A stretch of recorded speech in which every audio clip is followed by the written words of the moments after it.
બી સેક્શનની તૈયારી તો જોરો શોરોથી ચાલુ છે જ તમારી. તકલીફ સૌથી મોટી છે સર એમસીક્યુમાં શું કરું.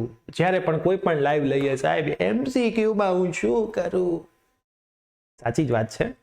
એમસીક્યુ એક એવી વસ્તુ છે, ક્વેશ્ચન લખ્યો હોય, 4 ઓપ્શન પણ હોય, એ 4માંથી એક સાચો હોય, પણ એ શોધવું બહુ અઘરું છે. હે ને?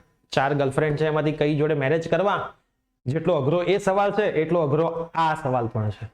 તો આજના વિડીયોની અંદર ફિઝિક્સમાં એમસીક્યુમાં 50 માંથી મિનિમમ 40+ માર્ક્સ કેવી રીતે લાવવા એ હું તમને કહેવાનો છું. તો વિડીયો એન્ડ સુધી જોજો. જેમ બી સેક્શન માટે પણ 5 પેપર આપેલા છે, એમ આજે પણ એમસીક્યુમાં 40+ માર્ક્સ તમે કેવી રીતે લાવશો. પછી 50 આઉટ ઓફ 50 સુધી પહોંચવા માટે તમારી મહેનત છે, પણ હું તમને 40+ નું કહું છું એ કેવી રીતે લાવશો એના અમુક પોઈન્ટ્સ કહેવાનો છું, જે જૂના વર્ષોના એનાલિસિસના આધારે મેં અલગ કાઢેલા છે. તો આખો વિડીયો જોશો તો તમારો પર ડર દૂર થઈ જશે. યસ દોસ્તો, મારું નામ છે પ્રિયેશ પટેલ. આપ સર્વેનું ખૂબ ખૂબ હાર્દિક સ્વાગત છે પ્રિયેશ સર વિદ્યાપીઠ પ્લેટફોર્મની ઉપર. સૌથી પહેલા જો તમે ધોરણ 12 સાયન્સની બોર્ડ અને ગુજસેટની તૈયારી કરી રહ્યા છો તો અલગ અલગ વોટ્સઅપ ગ્રુપ છે, કોઈ એક વોટ્સઅપ ગ્રુપમાં જોડાઈ જજો. હજી સુધી જોડાયા ના હોય તો ડિસ્ક્રિપ્શનમાં લિંક છે. સાથે સાથે આપણી એપ્લિકેશન પ્રિયેશ સર વિદ્યાપીઠ ડાઉનલોડ કરી લેજો પ્લે સ્ટોર, એપ સ્ટોર. એમાં તમને ઘણું બધું ફ્રીમાં આપ્યું છે, જે 10-10, 15-15, 20-20 હજાર ફી લીધા પછી પણ લોકોને નથી મળતું. એ બધું અમે અત્યારે બોર્ડની એક્ઝામ છે એટલે ફ્રીમાં તમારા સૌ માટે કરી દીધું છે. અને આપણી સેશન ઉપર રોજ રાતે 9 વાગે લાઈવ સેશન ચાલી રહ્યા છે. હવે ઘણા બધા નવા લાઈવ સેશન્સ પણ આવવાના છે. તો ચેનલને સબસ્ક્રાઇબ ના કરી હોય તો કરીને બેલ નોટિફિકેશન પ્રેસ કરીને તમારા તમામ ફ્રેન્ડ્સમાં ચેનલની લિંક શેર કરી દેજો. હવે અલગ અલગ જે પોઈન્ટ છે એમાં 1 બાય 1 હું પોઈન્ટ્સની ચર્ચા કરીશ. ગુજરાતી મીડિયમના વિદ્યાર્થીઓ જોતા રહેજો. 50 માર્કના એમસીક્યુ છે, તમને બધાને ખબર છે, કોઈ નેગેટિવ માર્ક્સ નથી. પહેલી 1 કલાક તમને એમસીક્યુ માટે આપવાના છે. પહેલી 1 કલાક તમને એમસીક્યુ માટે આપે, પછી તમારી OMR શીટ લઈ લે. એટલે 1 કલાકમાં એમસીક્યુ ભરી દેજો પહેલા તો, અને બધા જ ભરી દેજો. આવડે કે ના આવડે લખીને આવવાના. આવડે કે ના આવડે લખીને આવવાના. નેગેટિવ માર્ક નથી. 50-50 કુંડાળા કરીને આવવાના. ઘણા વિદ્યાર્થીઓ એવા છે કે સાહેબ હું 46 કરીને આવ્યો, 4 નહોતા આવડતા. એટલે પણ કેમ બાકી રાખ્યા?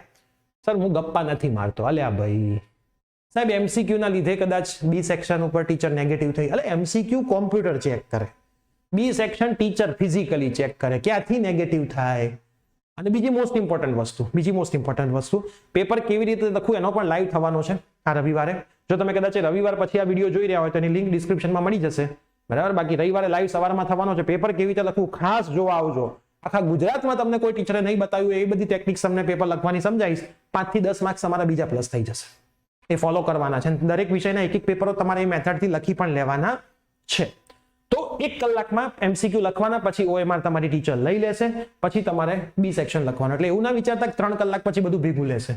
એટલે પૂરું જ કરતા જવાનું, સોલ્વ કરતા જાઓ, લખતા જાઓ, સોલ્વ કરતા જાઓ, લખતા જાઓ. નેગેટિવ માર્ક નથી એટલે 50-50 લખીને આવવાના. કેટલા એમસીક્યુ ફિઝિક્સમાં એવા છે કે જે આવવાના મેક્સિમમ ચાન્સીસ છે? 1 કે 2 એમસીક્યુ યુનિટના. યુનિટ મતલબ બેટા એકમ. યુનિટને શું કહેવાય? એકમ. કે ભાઈ નીચેનામાંથી આ કોનો એકમ છે, બરાબર. કાં તો ડેફિનેશન હોય, એકમ છે, કાં તો વ્યાખ્યા. વ્યાખ્યાનો પણ ઘણી વાર આવતો હોય છે કે ભાઈ આ છેદમાં આ, એને કઈ રાશિ કહેવાય? એકમ લંબાઈ દીઠ થતા વિદ્યુતભાર વિતરણને શું કહેવાય? એકમ કદ દીઠ વિદ્યુતભાર વિતરણને શું કહેવાય? Charge distribution per unit length क्या होता है? लीनियर चार्ज डिस्ट्रीब्यूशन था ना, सरफेस चार्ज और वॉल्यूम चार्ज. तो एवा कोई पण सवालों पेपરમાં ડેફિનેશન ના પણ આવી શકે. તો પહેલી વાત મેં તમને કરી. બીજું એમએલટી તો આવે ના આવે. હવે તમારામાંથી કેટલા એવા વિદ્યાર્થીઓ છે જેને એમએલટી માં તકલીફ પડે છે, એમએલટી નથી આવડતું. બોર્ડ ગુડસેટમાં મોસ્ટ પ્રોબેબલી એક સવાલ એમએલટી નો હોય છે. તો નીચે કમેન્ટ કરજો. આપણે એમએલટી નો અલગથી એક સેશન રાખીશું જેમાં હું તમને 12માના બધા જ એમએલટી બનાવતા શીખવાડીશ.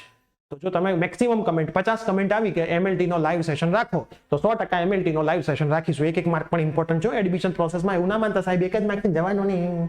આ બધું એક માર્કમાં જવા દીધું, છેલ્લે વધતું કશું નથી સાહેબ. પેલું તો જનરલ ઓપ્શન નીકાળ દો, પેલું બધું નીકળી જાય, પછી મારું પેપરમાં લખવાનું શું? એટલે એવું ના વિચારતા. અને છે ઇક્વેશન. હવે જ્યારે ઇક્વેશન આવે તો સાહેબ હું ઇક્વેશન તૈયાર ક્યાંથી કરું? તમે આપી દો ને, આપી દઈએ, ક્યાં ના છે. તો ઇક્વેશન માટે તમારે શું કરવાનું છે? આપણી જે એપ્લિકેશન છે ને પ્રિયેશ વિદ્યાપીઠ, ડાઉનલોડ કરી દો. એન્ડ્રોઇડ યુઝર હશો તો હોમ પેજમાં માય કોર્સ હશે, iOS હશે તો લેફ્ટ સાઈડ માય ઝોન હશે. એમાં તમને બોર્ડ અને ગુજસેટનો એક કોર્સ ફ્રીમાં મળેલો છે, એને ઓપન કરજો. એ કોર્સની અંદર પહેલું ફોલ્ડર છે ને બીજું ફોલ્ડર છે, ગુજસેટ 2025 અને પહેલું. બીજા ફોલ્ડરમાં તમે જશો એમાં ફિઝિક્સમાં જવાનું, લેક્ચર નોટ્સમાં જશો એટલે ચેપ્ટર વાઇઝ લેક્ચર નોટ્સ છે, એમાં આગળ બધા ફોર્મ્યુલા આપેલા છે. એ ફોર્મ્યુલાનો સર મારે યુઝ કેવી રીતે કરવાનો એ મને કેવી રીતે ખબર પડે? તો એના માટે તમારે આપણી યુટ્યુબમાં પ્લેલિસ્ટમાં જવાનું, લાસ્ટ યરના ગુજસેટના પ્લેલિસ્ટ જોઈ લેવાના. લાસ્ટ યરના ગુજસેટના પ્લેલિસ્ટ જો હું તમને બતાવી પણ દઉં ક્યાં છે. આ રીજો મેથ્સનું આવી ગયું. મેથ્સના ફોર્મ્યુલા આમાં છે. ગુજસેટ 2024 ગુજસેટ 2024 ફિઝિક્સ, આમાં ફિઝિક્સના ફોર્મ્યુલા છે, આમાં કેમેસ્ટ્રીના છે. આ જ લેક્ચર નોટ્સ ત્યાં તમને દરેકે દરેક ફોલ્ડરમાં મળી જશે. બીજા નંબરનું ફોલ્ડરમાં જવાનું. ગુજસેટ 2025 લખેલું છે. ગયા વર્ષની લેક્ચર નોટ આપણે એમાં રાખી છે વિદ્યાર્થીઓ માટે. જો તમને ઇક્વેશન આવડતા હશે તો તમે મેક્સિમમ એમસીક્યુ સાથે ડીલ કરી શકશો. ઇક્વેશન આધારિત હોય. હવે એનો યુઝ કેવી રીતે કરવાનો? સૌથી પહેલા પેપરમાં એક રૂલ ફિક્સ હોય છે કે ભાઈ ચેપ્ટર 1 ના એમસીક્યુ હશે ને તો 4 એ 4 કે 5 જે પૂછ્યા હશે ને બધા ચેપ્ટર 1 ના જ હશે. જે ચેપ્ટરના એમસીક્યુ પૂછ્યો હશે એ ચેપ્ટરના ઉપર નીચે બધા એના જ હશે. એવું નહીં પહેલો પછી 10માનો, પાછો 12માનો, પછી પાછું પહેલું. એ લોકો બંચ બનાવે છે. આ ચેપ્ટરના એમસીક્યુ, પછી આના. એટલે તમારે ચેપ્ટર ઓળખવું આસાન થઈ ગયું. સૌથી પહેલા એમસીક્યુ તમે પેપરમાં જુઓ. સૌથી પહેલા તમે પેપરમાં એમસીક્યુ જુઓ એટલે ચેપ્ટર ઓળખી લો. એમસીક્યુ તમે જુઓ એટલે અડધું 50% કામ અહીંયા થઈ ગયું. ચેપ્ટર ઓળખવું. ચેપ્ટર ઓળખાઈ ગયું એટલે 50% કામ થઈ ગયું કે ભાઈ આટલા બધા ઇક્વેશન્સ માંથી થોડાક ઇક્વેશનમાં આપણે આવી ગયા. હવે એ પ્રશ્ન તમે શાંતિથી વાંચો. પ્રશ્નમાં જે ડેટા આપ્યો છે લખો. બરાબર? માન લો પ્રશ્નમાં તમને ડેટા આપ્યો છે, ઈ આપ્યો છે, લેમડા આપ્યો છે, અંતર આપ્યો. તમે ડેટા બધો લખી નાખ્યો અને તમને પૂછ્યું છે કે ભાઈ અનંત લંબાઈના તાર વડે મળતું વિદ્યુત ક્ષેત્ર. હવે તમારા મગજમાં આખા ચેપ્ટરમાંથી થિયરીઓ યાદ આવવી જોઈએ. આ થિયરીથી અનંત લંબાઈનો તાર ક્યાં હતો? Infinite wire. હા, ગોસનો યુઝ, એનો પહેલો યુઝ, ગોસ લોનો યુઝનો. જેવું તમને ખબર પડે કે ગોસ લોનો યુઝનો પહેલો યુઝ છે, સીધું ફોર્મ્યુલા લખો, બહુ વિચારો નહીં. પેલા ફોર્મ્યુલા લખી નાખો. E બરાબર 2k લેમડા અપોન r. એટલે મેં તમને કીધું ઇક્વેશન તો ગોખવા જ પડશે. ઇક્વેશન ગોખવાનું ચાલુ કરી દો. ફોર્મ્યુલા લખી નાખ્યો. હવે શું શોધવાનું કીધું છે? તો કે ભાઈ વિદ્યુત ક્ષેત્ર શોધવાનું કીધું છે. મૂકી દો આ ડેટા, આમાં જવાબ આવી ગયો. આ રીતે કામ કરવું પડશે. પ્રશ્ન જોઈને ચેપ્ટર આઈડેન્ટિફાઈ કરો. ચેપ્ટર પછી એ કઈ થિયરી છે એ ઓળખો. ચેપ્ટર તો તમે ઓળખી લીધું, પછી એ કઈ થિયરી છે. જો અહીંયા તમારું 50% કામ પૂરું, અહીં તમારું બીજું 50%નું 25% કામ પૂરું, અને છેલ્લે તમે સૂત્ર વાપરો એટલે છેલ્લું 25% કામ પૂરું, એટલે તમે પરફેક્ટ એમસીક્યુ સોલ્વ કરીને આવી જાવ. મોસ્ટ પ્રોબેબલી ઇક્વેશન વાળા ઘણા બધા એમસીક્યુ પેપરમાં 15 થી 20 હોય છે, જેમાં ડાયરેક્ટ સૂત્ર મૂકો ને જવાબ આવે. ડાયરેક્ટ સૂત્ર મૂકો ને જવાબ આવે. પીવાયક્યુ કરવાના છે છેલ્લા 3 થી 4 વર્ષના બોર્ડના પીવાયક્યુ. ગુજકેટના પીવાયક્યુ પણ કરી લેવાના છે. એમાં પીવાયક્યુમાં બધા આવી ગયા. પ્રીવિયસ યર્સ પ્રશ્નો બોર્ડના અને ગુજસેટના છેલ્લા 3 થી 4 વર્ષના પેપર કરી લેવાના. આપણે અત્યારે લાઈવમાં છેલ્લા વર્ષના પેપર જ કરાવડાવીએ છીએ. પછી ડીપીપી એટલે ડેઈલી પ્રેક્ટિસ પ્રોબ્લેમ આપણી એપમાં મૂકેલી છે, વિથ સોલ્યુશન છે. બંને મીડિયમના વિદ્યાર્થીઓ માટે છે. મેં તમને જે કોર્સ કીધો એમાં પહેલા ફોલ્ડરમાં જશો, એમાં ફિઝિક્સમાં ડીપીપી મળશે, કેમેસ્ટ્રીમાં મળશે, મેથ્સ, બાયો બધામાં મળશે. ઇંગ્લિશ મીડિયમ, ગુજરાતી મીડિયમની અલગ અલગ ડીપીપી આપેલી છે. એ ડીપીપી તમારે કરી લેવાની, સોલ્યુશન્સ પણ આપેલા છે. એના પછી લેક્ચર્સ. આપણા જે લેક્ચર્સ ડેઈલી થાય છે એને ખાસ ફોલો કરો. એક્ઝામ સુધી જેટલા પણ લેક્ચર્સ થશે એ બધા ફોલો કરજો. જેટલા મેક્સિમમ લેક્ચર ફોલો કરશો એટલું સારું રિઝલ્ટ આવશે.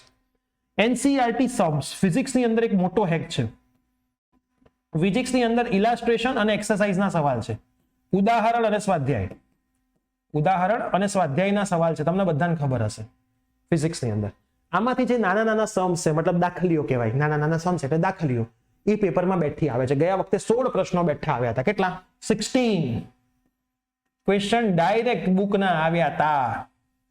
એમસીક્યુમાં, હો ભાઈ, એમસીક્યુમાં ડાયરેક્ટ. એક બે એવા સવાલ હતા જેમાં ખાલી વેલ્યુ બદલી હતી, પણ એ તો પેપરમાં ખબર જ ના પડે. 12 નું 14 કર્યું તો આપણે વેલ્યુ ક્યાં ગોખીને ગયા હોય? આપણને આમાં જ બદલ્યું હતું. લેમડાની વેલ્યુ સહેજ બદલી હતી. શું વાંધો છે? આપણને ક્યાં ખબર? આપણને તો વેલ્યુ મૂકવાની છે. તો એમાંથી બેઠી. હવે આ દાખલીઓ જે નાની નાની કરો એનો બેનિફિટ ક્યાં થાય? એમસીક્યુમાં તો થાય 2 માર્કમાં આવી જાય ઘણી વાર. તો જો તમે આટલું કરો ને, આટલું, તો 40 પ્લસ 100% પહોંચો અને પહોંચો જ. પોસિબલ જ નથી તમે 40 પ્લસ ના પહોંચી શકો. દુનિયાની કોઈ તાકાત તમને 40 પ્લસ જવા માટે રોકી શકે નહીં. તો તમને મેં ખાસ કીધું છે, સૌથી પહેલા તમારે ઇક્વેશન્સનું લિસ્ટ બનાવી દો. એમએલટી નો સેશન જોતો હોય તો કમેન્ટમાં ખાલી એમએલટી લખજો, એમએલટી નો લાઈવ. આપણે સમજી જઈશું. 50 પ્લસ કમેન્ટ આવે એટલે 100% લાવીશું. યુનિટ એકમ અને વ્યાખ્યાના સવાલો પેપરમાં આવતા હોય છે. ડેફિનેશન્સના પીવાયક્યુ કરી લો. આપણે ડીપીપી સોલ્વ કરી દો. લેક્ચર નોટ સોલ્વ કરી દો. એનસીઈઆરટી સમ કરી લો. જે અમદાવાદની ડીઈઓની ક્વેશ્ચન બેંક આવી છે એ પણ આપણે આખી સોલ્વ કરાવી દીધી છે. એના પણ વિડીયો અવેલેબલ છે. આપણે વોટ્સઅપ ગ્રુપમાં સમયાંતરે ફરીથી નાખતા રહીએ છીએ. તો જે ડીઈઓની ક્વેશ્ચન બેંક છે એ પણ તમે કરી શકો છો. બરાબર? આપણે એ બી આખી સોલ્વ કરી દીધી છે. આખી સોલ્વ. એ ગુજરાતી મીડિયમના વિદ્યાર્થીઓ માટે છે, પણ તમે જ્યારે લાઈવ સેશન જોશો ને તો મેં હિન્દીમાં સમજાવ્યું છે ને ઇંગ્લિશ મીડિયમના વિદ્યાર્થીઓ માટે ક્વેશ્ચન ટ્રાન્સલેટ કરીને પણ સમજાયેલો છે. એટલે એ પણ તમે કરી શકો છો. આ તો છોડતા જ નહીં. એનસીઈઆરટીના સમ્સ બધા પરફેક્ટ કરીને જજો અને આ સેશન આ વસ્તુને ફોલો કરવાની ચાલુ કરો. મેક્સિમમ એમસીક્યુ તમારા આવી રીતે સોલ્વ થઈ જશે. મેક્સિમમ થઈ જશે, ક્યાંય તમે અટકશો નહીં. એમસીક્યુ તમને અઘરા એટલે લાગી રહ્યા છે કે તમારી પાસે પૂરેપૂરા ઇક્વેશન્સનું લિસ્ટ નથી, જે મેં તમને ડાયરેક્ટ આપી દીધું છે. તમે ઇક્વેશન ગોખેલા નથી, તમને ખબર નથી કે કયા ચેપ્ટરનો. તમે આવી રીતે યાદ કરો ને ચેપ્ટર, એટલે પહેલા તો અડધું જ થઈ ગયું. આખા 14 ચેપ્ટરમાંથી ચેપ્ટર ડિફાઇન થઈ ગયું. ચેપ્ટર ડિફાઇન થઈ જાય પછી એમાંથી થિયરી ડિફાઇન થઈ જાય પછી તો એટલું તો એમસીક્યુ નું ઇક્વેશન યાદ આવવું જોઈએ ને. અને 14મું ચેપ્ટર જે ફિઝિક્સમાં છે એમાં તો જે પાછળના એમસીક્યુ આપેલા છે બુકમાં એમાંથી જ 2 થી 3 આવી જાય દર વર્ષે. તો એ તો એમસીક્યુ ખાસ ગોખી લેજો, છોડતા જ નહીં. એમાંથી જ પેપરમાં આવી જવાના ચાન્સીસ મેક્સિમમ હોય છે. તો આ છે ફિઝિક્સના એમસીક્યુ નો હેક. તૈયારી ચાલુ કરી દો. એટલા બધા એમસીક્યુ ના લાઈવ રોજ રાતે થાય છે, તો લાઈવમાં જોડાવાનું રાખો તો તમને 100% એમસીક્યુમાં સફળતા મળશે.